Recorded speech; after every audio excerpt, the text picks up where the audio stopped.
Hello friends, I hope you are doing great. We are here with a tutorial on identity verification in the LiteFinance broker. As you saw in previous tutorials, we registered in this broker and verified our email and phone number.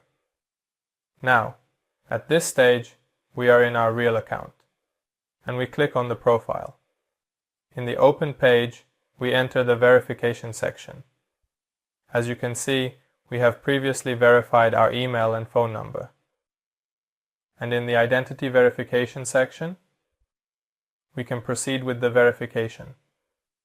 We click on the verify option, enter our full name, gender, and date of birth, and then click on the continue option.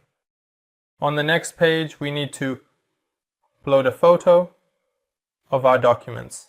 This document can be a passport, ID card, or driver's license.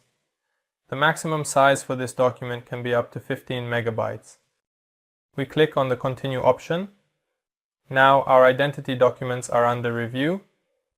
In the next step, we need to verify our address. We click on the verify option. In this section, we enter our exact address.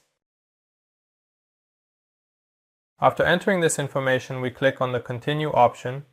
After uploading, this document will also be reviewed and we wait for the response. To verify your address, you can use documents such as utility bills, bank statements, or tax payment certificates. As you can see, after a few minutes, our documents have been successfully verified, and we can use all parts of the site in the next tutorials. Stay with us for training on deposits and withdrawals using various methods.